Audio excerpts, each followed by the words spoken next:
कि मुझको मसलक नहीं रोक सकते, कि मैं तो मज़हब बचाने चला हूँ, कि मैं तो मज़हब बचाने चला हूँ। देवबंदी बरेली वहाबी कि सबको सब से मिलाने चला हूँ, कि देवबंदी वहाबी बरेली कि सबको सब। इसके बाद तकरीर पेश करने के लिए दावत देती हूँ सायरा मुजीब को कि वो आए तकरीर पेश करें। बिस्मिल्लाहिर्रहमानिर्रहीम। नहमदु व नुसल्ली अला रसूलिल करीम, अम्मा बाद। काला रसूलुल्लाह सल्लल्लाहु अलैहि वसल्लम, अत्तहुरु शत्रुल ईमान, रवाहुल मुस्लिम।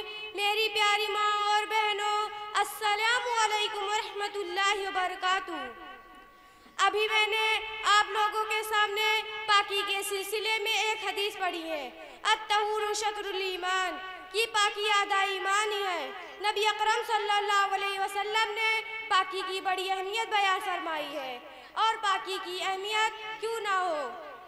अल्लाह के नज़दीक हर उसकी इबादत में पाकी को शर्त करार दिया गया है। बगैर पाकी की कोई इबादत अदा नहीं हो सकती। एक तो ज़ाहिरी पाकी और एक दिल की पाकी, जिसको बातनी तहारत कहते हैं।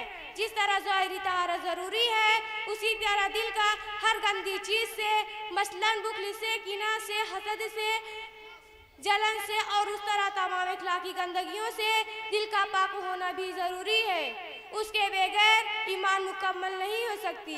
मेरी प्यारी माँ और बहनों, एक दूसरे हदीस में आप सल्लल्लाहु अलैहि वसल्लम ने इरशाद फरमाया, अल्लाहु नसीफुन युहिब्बुन नजाफा, कि अल्लाह साफ सुथरे हैं और सफाई को पसंद करते हैं। इसलिए हमारे लिए ज़रूरी है कि हम दोनों किस्म की तहारत, ज़ाहिरी तहारत और बातनी तहारत को अपने आप को आरास्ता रखें, ताकि हम अल्लाह की इबादत भी कर सके और दिल को गंदगियों से दूर रख सके। अभी मैंने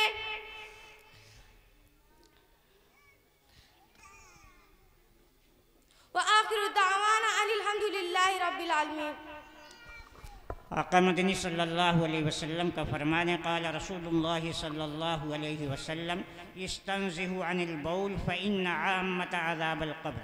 अल्लाह के नबी सल्लल्लाहु अलैहि वसल्लम फरमा रहे हैं कि आम तौर पर अज़ाब क़ब्र उन लोगों को होता है जो पेशाब के छींटे से नहीं बचते, यानी पेशाब करने गए और पाकी पानी नहीं लिए, तो ऐसे लोगों को क़ब्र का अज़ाब होता है। अल्लाह ताला हम तमाम लोगों को अज़ाब क़ब्र से हिफाजत फरमाए और पाक साफ रहने की तौफ़ीक़ अता फरमाए।